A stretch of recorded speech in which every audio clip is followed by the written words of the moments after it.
Assalamualaikum warahmatullahi wabarakatuh. Jeng Retno, perempuan berumur 35 tahun, sudah hampir 20 tahun menggeluti profesi merias pengantin. Ada yang memanggilnya Mbak Retno atau Ibu Retno. Semuanya nggak masalah, meski dia lebih suka dipanggil Jeng Retno. Retno sudah mengenal bagaimana merias pengantin sejak kecil karena sering melihat ibunya yang berprofesi ini. Memasuki masa remaja di SMP, dia sudah mulai ikut membantu ibunya merias pengantin. Jadi sudah cukup lama menggeluti profesi ini.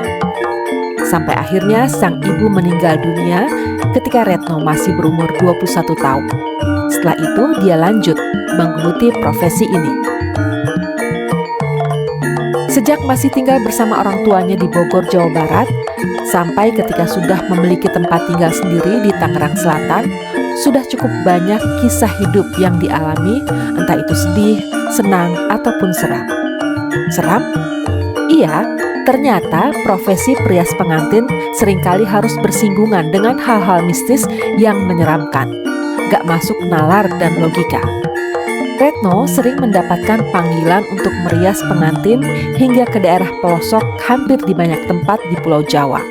Sesekali juga sampai keluar Jawa. Banyak kejadian janggal dan aneh yang dialami ketika harus mengunjungi tempat yang cukup terpencil. Suatu hari, dia diminta merias pengantin di satu desa daerah Anyer, Banten. Kali ini Retno harus berangkat ke Anyer sendirian, karena asistennya Rosa yang biasa mendampingi ada urusan mendadak, jadinya gak bisa ikut. Retno tipe orang yang sangat tepat waktu. Gak ada kamus terlambat dalam hidupnya. Lebih baik dia yang menunggu daripada orang lain harus menunggunya karena datang terlambat. Pagi buta sekitar jam 2 dini hari, dia sudah dalam perjalanan menuju tempat merias di satu desa di wilayah Anyer, Banten. Tempatnya di sisi jalan pegunungan sebelah kiri, bukan sisi pantai, dan katanya letaknya cukup jauh dari jalan utama. Ya sudah, walaupun begitu tetap harus dijalani. Toh sebelum ini aku sudah merasakan yang lebih pedalaman lagi dan aku survive, ujar Retno dalam hati. Targetnya dia harus sampai di rumah tempat acara sebelum jam 5 subuh. Dengan tujuan sebelum akad semua sudah siap, gak ada yang terlambat. Dan sukses. Seperti biasanya Retno datang tepat waktu. Jam 5 kurang 15 menit sudah sampai di rumah mempelai wanita. Rumah mempelai wanita ini terlihat sederhana namun cukup besar. Sudah ada beberapa orang yang terlihat warawiri di dalam dan luar rumah. Tapi untuk rumah yang akan ada acara pernikahan, rumah itu cukup sepi. "Mbak Retno ya? Mari masuk Mbak," seorang perempuan menyapa dengan ramah. Mengajak masuk rumah dan langsung menuju kamar rias pengantin. Retno mengikuti arahannya. Sesampainya di dalam kamar, perempuan tadi lantas pamit. "Itu pengantinnya, silahkan Mbak," ucapnya sambil tersenyum. Di kamar sudah duduk seorang perempuan dengan rambut tergerai, duduk di depan cermin besar dengan penerangan seadanya. "Saya bisa langsung mulai aja ya, Jeng?" tanya Retno kemudian. "Iya Mbak," jawab mempelai ini pendek. Setelah mempersiapkan peralatan, Retno langsung mulai proses merias. "Neng capek ya? Wajahnya pucat banget." Retno mulai percakapan karena dia melihat wajah pengantin ini pucat. "Iya Mbak, capek banget. Kebetulan juga ini habis sakit. Tapi udah enakan sih," jawabnya. Ya biasalah, memang sudah sering seperti ini. Mempelai sedikit stres ketika mendekati hari H pernikahan.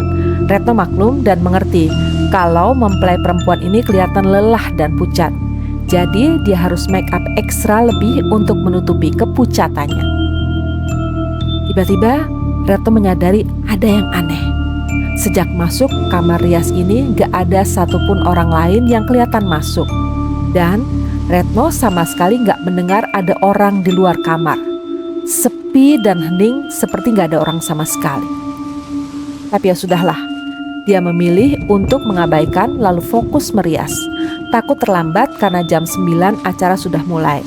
Akad dan dilanjutkan dengan resepsi. Nah, udah selesai. Cantik banget sekarang, ujar Retno. Terima kasih Mbak. Iya, aku cantik sekarang. Mempelai ini tersenyum senang. Gak bisa dipungkiri kalau Retno kurang puas dengan hasil kerjanya kali ini. Wajah mempelai masih terlihat agak pucat. Tapi setelah selesai, mendadak terdengar ada kehidupan di luar. Suara ramai. Syukurlah, akhirnya kejanggalan tadi gak beralasan. Ayo Neng, dimulai sekarang. Seorang perempuan masuk ke dalam kamar, lalu mengajak mempelai perempuan untuk keluar. Emang udah mau mulai Bu? Tanya Retno. Ya aneh aja, kan seharusnya akad mulai pukul 9. Ini kan masih pagi, pikirnya begitu. Udah mau mulai Mbak, kan udah jam 9. Jawab perempuan itu. Jam 9? Serius? Retno sedikit gak percaya, karena waktu merias tadi kurang dari 2 jam. Harusnya ini belum jam 7. Penasaran, Retno memastikan lagi dengan melihat jam tangannya sendiri. Ternyata benar, sudah jam 9. Aneh. Sudah. Seperti biasa, Retno menunggu di dalam kamar yang sudah disediakan ketika acara sedang berlangsung. Oh iya, ada kebiasaan yang selalu dijalani kalau sedang merias seperti ini. Yang pertama, Retno berusaha tidak menunjukkan dirinya di depan para tamu undangan ketika acara sedang berlangsung. Yang kedua, dia sama sekali tidak makan atau minum yang disediakan tuan rumah sebagai jamuan, walaupun itu hanya segelas air putih. Retno selalu membawa bekal air dan sedikit makanan untuknya sendiri. Kenapa harus begitu? Sampai sekarang, dia nggak tahu alasannya. Karena dulu sejak masih ikut bantu ibunya untuk merias, ibunya selalu mewanti-wanti untuk melakukan 2 hal itu. Ibunya hanya bilang, kalau dilanggar nanti ada sesuatu yang buruk akan terjadi. Hanya itu yang dia bilang.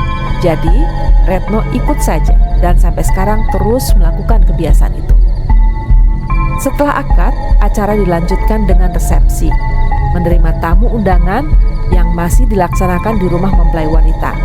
Rencananya setelah selesai bertugas merias untuk akad, sehabis zuhur Retno akan meninggalkan lokasi menuju Cilegon untuk mengunjungi salah satu kerabat di kota Cilegon. Pengantin akan berganti pakaian dan dirias lagi setelah maghrib. Jadi dia usahakan akan kembali lagi ke lokasi sebelum waktu maghrib tiba. Singkat cerita, selepas zuhur, setelah selesai mempelai berganti pakaian dan dirias lagi, Retno berangkat ke Cilegon. Jarak tempuh Anyer Cilegon sekitar 1,5 jam menggunakan angkutan umum. Retno seorang profesional, tapi kali ini dia agak terlambat. Baru menjelang Isya sampai kembali di Anyer. Itu pun belum sampai lokasi pernikahan, masih di jalan utama Jalan Raya Anyer. Karena merasa sudah terlambat, Retno jadi menyewa ojek motor supaya lebih cepat sampai. Sedikit panik dan khawatir, dia duduk sambil terus memperhatikan jalan ketika sudah memasuki wilayah desa tempat lokasi pernikahan. Makin panik, karena sampai jam 8 Retno yang hanya berdua dengan sopir ojek belum juga menemukan rumah pengantin. "Mbak, bener di desa ini lokasinya?"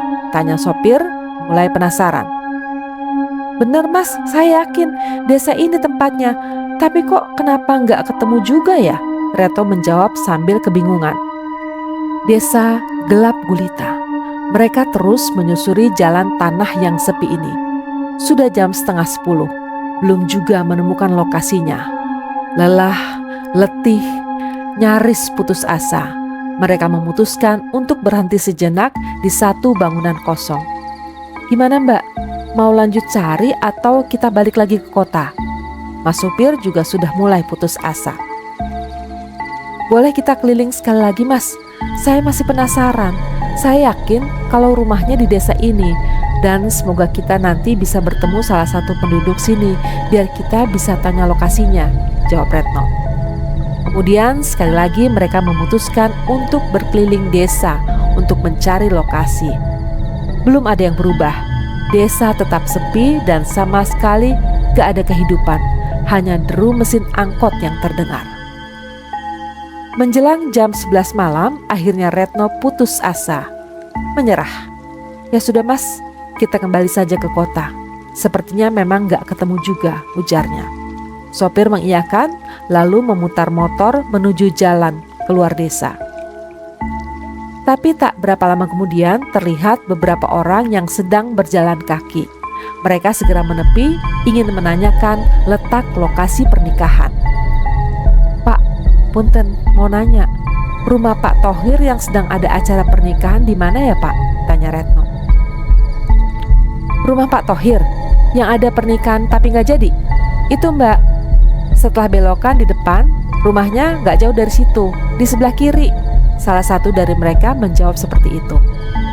"Padahal dari tadi sudah lewat lokasi ini ya Mbak, tapi kenapa rumah ini nggak kelihatan? Baru sekarang kelihatan," tanya supir ojek kebingungan. Retno pun berpikiran sama. Kenapa dari tadi nggak melihat ada rumah ini? Aneh. Benar, aku masih sangat hafal. Memang ini rumahnya, karena baru tadi pagi aku datang untuk merias di sini, ujar Retno bingung. Rumah ini terlihat banyak orang, tidak seperti tadi pagi. Ada apa sebenarnya? "Bu, maaf, keluarga pengantinnya kemana ya?" Aku bertanya ke salah satu perempuan yang ditemui di teras. "Itu," dia menunjuk ke salah satu perempuan lainnya yang sedang terseduh menangis. Kemudian aku menghampiri perempuan itu, yang ternyata aku mengenalinya. Dia adalah perempuan yang mengantarku masuk ke kamar pengantin tadi pagi. "Mbak Retno ya? Kok baru datang?" "Maaf ya Mbak, tapi kami lupa memberitahu kalau pernikahannya batal, gak jadi," ucap ibu itu sambil menahan tangis. "Hah? Batal kenapa Bu? Bukannya tadi acaranya sudah mulai? Saya kan yang merias pengantinnya tadi pagi sampai siang," jawab Retno keheranan. "Gak ada pernikahan Mbak Ratih. Mempelai perempuan meninggal karena sakit mendadak jam 1 tengah malam kemarin." "Hah? Mempelai wanita sudah meninggal malam sebelum ini? Lalu siapa yang aku rias di rumah ini tadi pagi?" Sekian kisah misteri kali ini. Sahabat yang budiman, jangan lupa like, subscribe, komen, dan share untuk mendukung kami agar tetap bersemangat berbagi kisah misteri lainnya. Wassalamualaikum warahmatullahi wabarakatuh.